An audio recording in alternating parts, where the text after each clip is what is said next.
Hi, my name is Andy Lunt. I'm a retired United Methodist pastor and formerly Dean of the Financial Leadership Academy. I'm coming to you for today, day 6, from a South Sea island. Well, not really, but the background in my office is so busy it could be distracting. And in this time of pandemic, we all need something to look forward to. And I don't know about you, but I'm looking forward to some time on a beach somewhere. I'm joined today by my colleague, Ted.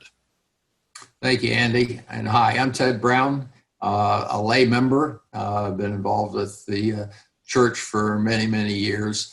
But some of the most rewarding parts of that have been my relationship with Financial Leadership Academy.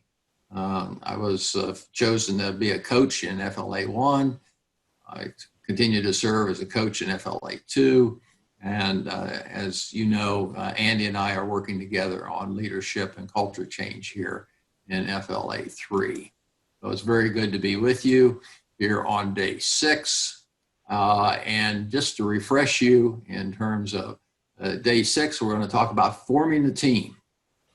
And recall that we're talking about a significant change, a change from the current state to a future state that represents a clear identity and purpose for you and your church. It's an identity and purpose that God calls for you to fulfill.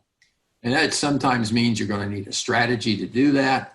And it's important to change the culture of the organization as you implement that strategy.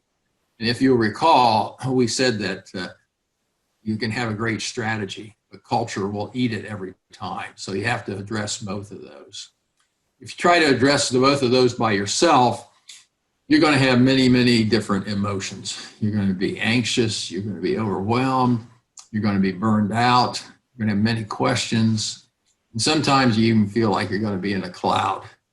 And unfortunately, even to the point of being depressed. And so that is not where we want you to be at all.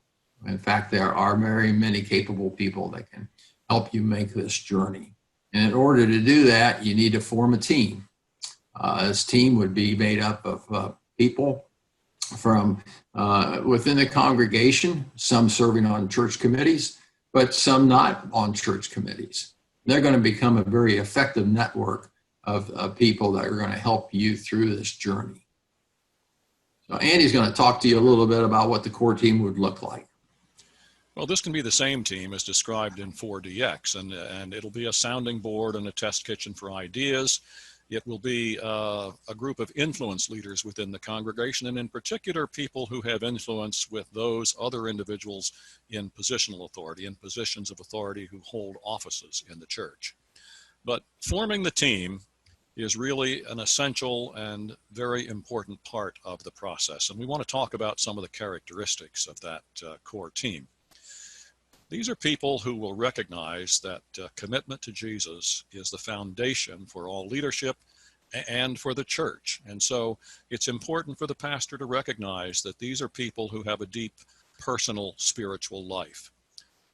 You want to look for people who are future-oriented, not who want to recreate the past. That's a driver in so many congregations, and it only leads to decay. So this is a group of people who look to the future and who will not be afraid of conflict, but will be able to respond to conflict in the same way that Jesus did, directly and openly, humbly and responsibly. These are people who will earnestly seek God's will for the church, not their own will. They will work with energy and tenacity to move toward the common good for the church.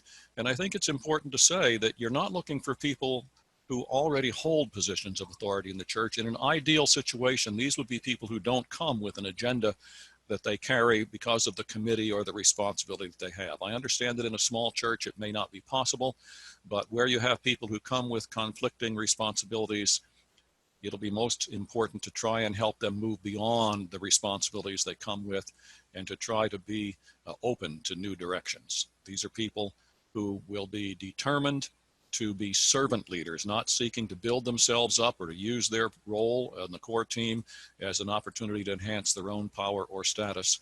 And you want people who can influence others. That's what a leader means, the ability to influence others and help them to come along. And what this means then is that all that being said, there will be some positional leaders, especially in smaller congregations, and some of them you may be able to work with, and some you just may have to replace with Spirit-filled people. The one thing that I would say that you've heard before from Cliff Christopher and from me is I would think that as part of your discernment of the spiritual development of the people on your core team, you might want to pay some attention to their personal stewardship. And then also, because you will no doubt encounter conflict, it's helpful to have people who have some experience or who can learn some of the techniques of managing conflict, especially as they may encounter those one-on-one conversations in the parking lot or elsewhere with people who are in positions of leadership. So those are some of the characteristics we're looking for as you build this core team. So as you have a core team, you're going to be in a position of being the leader as you go through this journey, and you're going to be developing leaders within the laity. These are Spirit-filled people who will be adaptable and open to your guidance, your ability to coach them in some of the leadership skills that you've learned and that they will be using as you make this journey of change in culture and execution of strategy. As you can see from this chart, in the very beginning, you provide a great majority of that leadership.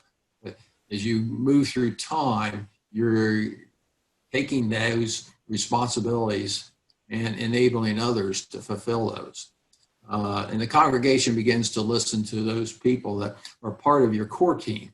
Again, because they're Spirit-filled, because they have influence, they agree with the identity and purpose of where you are going.